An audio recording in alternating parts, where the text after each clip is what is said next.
महिला एवं बाल विकास विभाग की तरफ से सबसे सेफ वैकेंसी ये आज की तारीख में मानी जाती है महिलाओं के लिए।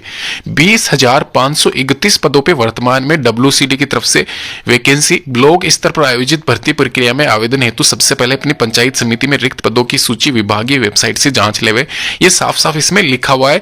इसका मतलब क्या है, कैसे चेक करना है, कहाँ पे आपकी पंचायत समिति में कितनी वैकेंट पद है, महिलाओं के लिए कितने और किस पोस्ट के लिए कितने पद है, ये मैं डिटेल बताऊंगा कैसे चेक करना है। उससे पहले यहाँ पे ये विस्तार में जान लेते हैं। फॉर्म एक एक लाइन आप मतलब एक तरीके से पढ़ लेना, उसके बाद में कोई गलती हो गई तो आपका फॉर्म रिजेक्ट हो जाएगा, ये ध्यान रख लेना। यहाँ पे जो वैकेंसी है उसमें श्रेणीवार पद का विवरण इसमें दिया हुआ है, आराम से पोज करके पढ़ ले। महिला है सॉरी यहाँ पे महिलाएं, साथ में जो भी मतलब लड़कियां अभी 10th 12th क्लास जिन्होंने पास करी है उन सभी के लिए ये मोस्ट इंपोर्टेंट वीडियो है। महिला सुपरवाइजर वैकेंसी के लिए 8,360 पदों पे ओनली सुपरवाइजर पद पे यहाँ पे वैकेंसी है, जिसमें सहयोगिनी और कार्यकर्ता वाली पोस्ट भी आप देख सकते हो। तो ये सारी वैकेंसीज महिलाओं के हिसाब से ही यहाँ पे फुलफिल की जाएगी। महिलाएं इसमें ज्वाइनिंग पा सकती है, ये यहाँ पे साफ लिखा हुआ है। 35,500 फिक्स्ड पर मंथ। यहाँ पे इसका क्या सीन है वो मैं आपको बता दूं। जब प्रोबेशन पीरियड आपका 2 साल है, उसके बाद में जो सैलरी आपकी निर्धारित की जाएगी, तो वहां पे स्टार्टिंग में ये मिनिमम आपका पैकेज है 35,500 सुपरवाइजर पद के लिए। वहीं सहयोगिनी और कार्यकर्ता का 12-15 हज़ार के आसपास है, जो कि प्रोबेशन पीरियड के दौरान आपका रहने वाला है। तो ये ध्यान रखना, आप यहाँ पे ये सभी पोस्ट के लिए एलिजिबल हो, आप आवेदन कर सकते हो, ये मैं आपको पहले ही बता रहा हूँ। साथ ही साथ दोस्तों एक और चीज मैं आपको क्लियर कर दूं, आपको नियर बाई पोस्टिंग कैसे मिलेगी इसका भी मैं आपको एक शॉर्ट तरीका बता दूंगा, वो आप चेक कर लेना। यहाँ पे वीडियो के बीच में ही मैं आपको बता दूंगा। उससे पहले इसकी जो मोस्टली मतलब क्वालिफिकेशन होती है उसके बारे में चर्चा कर लेते हैं। ध्यान रखना, ग्रेजुएशन अगर आपने फाइनल ईयर आपका चल रहा है या फिर आपका 10th क्लास या 12th क्लास आपका चल रहा है, रिजल्ट नहीं आया है, तो भी आप इन सभी वैकेंसीज के लिए एलिजिबल हो, अप्लाई कर सकते हो। तो ये मत सोचना कि मेरी 12वीं क्लास नहीं हुई है या 8वीं नहीं हुई है या 10वीं नहीं हो, आप आवेदन कर सकते हो, या आप ध्यान रखें। तो ये मैं आपको वापस से बता रहा हूँ, सुपरवाइजर पर्यवेक्षक एक ही होता है, तो इसमें 12वीं क्लास 8वीं क्लास यहाँ पे सहयोगिनी की और कार्यकर्ता की 10वीं क्लास पास रखी गई है। यहाँ पे इसमें एक और चीज मैं आपको बता दूं, नोट यहाँ पे नीचे लिखा हुआ है, रेड लाइंस जो लिखी हुई है, केवल महिला सुपरवाइजर पदों हेतु परीक्षा का आयोजन किया जाएगा। अन्य पदों पर 10वीं में प्राप्त अंकों के आधार पर मेरिट सूची बनाई जाएगी और उसका अंतिम चयन किया जाएगा। विवादास्पद स्थिति में बोर्ड का निर्णय सर्वमान्य होगा। तो यहाँ पे साफ साफ क्लियर हो चुका है कि आपकी जो एग्जामिनेशन होगा वो 12वीं क्लास पास अगर आपने कर रखी है और सुपरवाइजर पद के लिए आवेदन कर रहे हो आप, तो ही आपका एग्जाम होगा। इसके अलावा दोनों पदों पर कोई एग्जाम नहीं होगा, सीधी भर्ती है। पाठ्यक्रम दिया हुआ है, सिलेबस दिया हुआ है, स्कीम दे रखी है। 50 क्वेश्चंस आएंगे आपके करंट अफेयर के, रीजनिंग के 25 क्वेश्चंस आएंगे और इसके अलावा कंप्यूटर के 25 क्वेश्चन आएंगे। 2 घंटे का आपको टाइम दिया जाएगा, आराम से आप कर सकते हो, ये आप ध्यान रखें। तो अच्छी खासी वैकेंसी है। पहले अभी जो 1 साल पहले वैकेंसी हुई थी महिलाओं के लिए ही निकाली गई थी सुपरवाइजर की, उसमें क्या परसेंटेज पे मतलब फाइनल सिलेक्शन हुआ था, कितनी कट ऑफ गई थी, वो भी मैं आपको बता दूंगा। यहाँ पे ध्यान रखना, ये जो लिखा हुआ है, परीक्षा में गलत उत्तर अंकित करने पर नकारात्मक अंकन नहीं किया जाएगा, यानी कि नेगेटिव मार्किंग नहीं है दोस्तों, ध्यान रखना। और 40% अंक अर्जित होने चाहिए आपके चयन के लिए, तो 40% अंक लाना आपको जरूरी है, नेगेटिव मार्किंग नहीं है। तो आराम से आपका सिलेक्शन श्योर मान के चलना। 40-50% के आसपास भी अगर आपकी कैटेगरी है तो आप आराम से मतलब ये सिलेक्ट हो सकते हो, ये ध्यान रखना आप। तो यहाँ पे ये चीज़ मैंने आपको बता दी है। साथ ही साथ एक और चीज़ यहाँ पे, उससे पहले ये देख लीजिए, आराम से पॉज करके आप डाउनलोड करना चाहते हैं इसको, तो उसका लिंक भी नीचे डिस्क्रिप्शन बॉक्स में है, वहाँ पे भी जाके आप चेक कर सकते हो।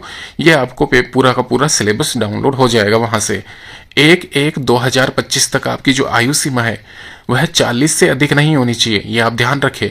इसके अलावा आवेदन कैसे करना है, 21/2 से ये आवेदन स्टार्ट हो चुके हैं, जो कि यहाँ पे 23/3/2025 तक चलने वाले हैं, यानी कि एक तरीके से मार्च महीने की ये वैकेंसी है। मोस्टली मार्च महीने में आप आराम से अप्लाई करना, ये देखना, और लास्ट वीक में अप्लाई करें दोस्तों। मैं आपको वापस से क्लियर कर दूं, क्योंकि होता क्या है, स्टार्टिंग में पता नहीं चलता किस जोन से कितने फॉर्म लग रहे हैं और फिर वहाँ की कट ऑफ ज़्यादा हाई चली जाती है। तो यहाँ पे मैं टाइम पर यहाँ पे इस चैनल के माध्यम से बताता रहूँगा कि किस जोन में कितने फॉर्म आए, तो आप उस हिसाब से जज कर लेना कि कहाँ पे आपको अप्लाई करना चाहिए। एक और वैकेंसी है प्राइमरी टीचिंग स्टाफ ग्रेड 3 की, जो कि वैकेंसी महिलाओं के लिए मोस्टली इंपॉर्टेंट यहाँ पे इसलिए कह रहा हूँ क्योंकि यहाँ पे जो प्राइमरी स्टाफ है वो गाँव कस्बों रूरल एरिया में जो 5वीं क्लास तक के बच्चों को पढ़ाने का कार्य किया जाता है प्राइमरी स्कूल्स में, तो वहाँ पे आपकी ज्वाइनिंग होगी, यानी कि आपके अपने ही गांव में ये ज्वाइनिंग हो सकती है। अगर आप महिला उम्मीदवार है तो प्रायोरिटी दी जाती है, पहली प्राथमिकता यहाँ पे महिलाओं को रहेगी गांवों कस्बों में नियर बाई ज्वाइनिंग होने के। तो इसलिए ये वैकेंसी मैं महिलाओं के लिए सबसे ज़्यादा उचित मानता हूँ। वैसे फिलहाल पुरुष अभ्यर्थी भी इसमें आवेदन कर सकते हैं, यहाँ पे कुछ नहीं लिखा हुआ है। और यहाँ पे साथ ही साथ ये जो वैकेंसी है 27,850 पदों पे निकली हुई है।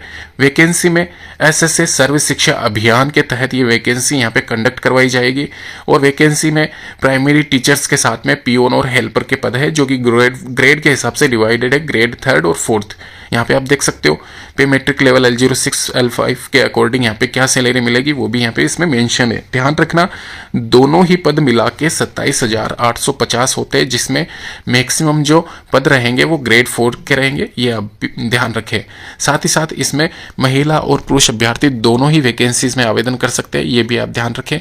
और यहाँ पे इस वैकेंसी की डिटेल्स नीचे डिस्क्रिप्शन बॉक्स में दे दूंगा, वहाँ पे भी जाके इसके बारे में विस्तार से आप जानकारी ले सकते हो। एक चीज़ आपको मैं क्लियर कर दूं, यहाँ पे आप अप्लाई करते हो तो वहाँ पे आपको जोन कैसे सिलेक्ट करना है उसका भी यहाँ पे नीचे नहीं दूंगा, अलग से वीडियो बना के बता दूंगा। वहाँ पे आपको एक अलग से इंडिविजुअल फॉर्म अप्लाई करके बता दूंगा। तो आप इस चैनल को जरूर सब्सक्राइब कर लेना, वीडियो जरूर लाइक करते हुए जाना, तभी मेरे को समझ में आएगा कि आपको इंटरेस्ट है ऐसी वैकेंसीज में, और फिर मैं आपको ऐसी वैकेंसीज के बारे में अपडेट देता रहूंगा। ग्रेड 3rd और 4th के लिए जो जीपी है यानी कि ग्रेड पे है वो 3200-2400 के हिसाब से यहाँ पे आप देख सकते हो सैलरी कितनी बनती है। ग्रेड 3rd यानी कि प्राइमरी टीचिंग स्टाफ के लिए ग्रेजुएशन होना अनिवार्य है, ये आप ध्यान रखें। साथ ही साथ यहाँ पे जो सैलरी रहेगी आपकी स्टार्टिंग मंथ की वह 30 से 35 हज़ार के बीच में रहने वाली है। इसके अलावा वेतन भत्ते जो भी आपका बनता है HRA DA TA वह भी यहाँ पे इसमें मेंशन रहेगा, तो वो अलग से यहाँ पे कैलकुलेट करके जब आपकी ज्वाइनिंग होगी तब मैं आपको अलग से वीडियो बना दूंगा उसके ऊपर। एक यहाँ पे नीचे स्क्रॉल कर लेते हैं, 1/1/2025 तक आपकी जो आयु सीमा है 18 से 40 साल के बीच में रहनी चाहिए। 5 साल का रिलैक्सेशन है और 3 साल का रिलैक्सेशन है SC ST और OBC को। साथ ही साथ दोस्तों यहाँ पे इसकी ऑफिशियल वेबसाइट का लिंक नीचे डिस्क्रिप्शन बॉक्स में गिवन है, वहां पे जाके आप इसके बारे में चेक कर सकते हो। डेट्स में एक बार जूम करके आपको बता देता हूँ, 5/3/2025 यहाँ पे ध्यान रखना, ये थोड़ा सा डिले हो रहा है इसमें फॉर्म स्टार्ट होने में। स्टार्टिंग डेट लिखी हुई है ये 5/3/2025 यानी कि 5 तारीख से इसके फॉर्म स्टार्ट हो रहे हैं। तो ये मार्च महीने की वैकेंसी है, आराम से आवेदन करना, लेकिन ध्यान रखना ये वैकेंसी जब भी निकलती है आपको आवेदन करना है, तो इस चैनल पर आप जरूर सब्सक्राइब करके रखना, जिससे कि जब भी ये वैकेंसी आती है मैं आपको तुरंत बता दूँ। एक वैकेंसी BOB में निकली हुई है, ऑनलाइन रजिस्ट्रेशन ऑफ एप्लीकेशन यहाँ पे 19/2/2025 से स्टार्ट हो चुके हैं और 11 मार्च 2025 तक अप्लाई कर सकते हो आप। यह भी सरकारी नौकरी है, एक तरीके से सरकारी बैंक ही मान के चलना इसको। बैंक ऑफ बड़ौदा में ये निकली हुई है। यहाँ पे आप देख सकते हो मिनिमम जो एज रखी गई है 20 साल और मैक्सिमम यहाँ पे 28 साल। ग्रेजुएशन अगर आपने कर रखा है तो आप आवेदन कर सकते हो। 12 मंथ की ऑन यहाँ पे एक तरीके से जॉब ट्रेनिंग आपको दी जाएगी, उसके बाद में आपको परमानेंट किया जाएगा। ट्रेनिंग पीरियड के दौरान भी आपको सैलरी दी जाएगी, ये आपके लिए अच्छी बात है। और यहाँ पे एक मैं चीज कह दूं, 5 साल 3 साल का रिलैक्सेशन तो आप इसमें जोड़ ही लेना। 20 से वो 28 साल की जो एज क्राइटेरिया दिया गया है उसमें ग्रेजुएशन अगर आपने कर रखा है तो आप सभी स्टेट में अप्लाई कर सकते हो। यहाँ पे आप देख सकते हो स्टेट की लिस्ट दे रखी है, 1 नंबर से शुरू हो जाती है जो कि 27 नंबर यानी कि 27 स्टेट में उसके सामने यहाँ पे वैकेंसीज है टोटल 4000। ध्यान रखना 4000 बम्पर वैकेंसी मान के चलना, बैंक वैकेंसी 2025 के हिसाब से तो यहाँ पे निकली हुई है। और ये वैकेंसीज कहाँ पे कितनी है इसकी लिस्ट भी इंडिविजुअल दे रखी है, वो भी मैं आपको बता देता हूँ, ये देख लीजिए आप आराम से। स्टेट है, स्टेट के सामने डिस्ट्रिक्ट मेंशन है यानी कि कौन से जिले में कितनी वैकेंसीज है वो भी यहाँ पे इसमें डिस्क्राइब कर रखा है। तो आराम से यहाँ पे आप किसी भी स्टेट में किसी भी डिस्ट्रिक्ट में आप रहते हो वहाँ पे आपकी वैकेंसी यहाँ पे आपको मिल जाएगी। जैसे कि आप देख सकते हो अहमदाबाद में सबसे ज़्यादा यहाँ पे, इसके अलावा भी बहुत सारी रीजन है, मुंबई में यहाँ पे देख सकते हो। तो ये सारी वैकेंसीज आप अपने हिसाब से अप्लाई कर लीजिए, जहाँ पे जिस रीजन से है वहाँ से ही करना अच्छा रहेगा आपके लिए भी। और यहाँ पे सारी इन्फॉर्मेशन मेंशन कर रखी है, डेट्स मैंने आपको बताई दी है। एग्जामिनेशन इसमें टेंटेटिव है, 100 क्वेश्चन 100 मार्क्स के रहने वाले हैं। सिलेबस यहाँ पे इसमें दिया गया है, नीचे डिस्क्रिप्शन बॉक्स में इंडिविजुअल सभी वैकेंसीज का लिंक दिया गया है।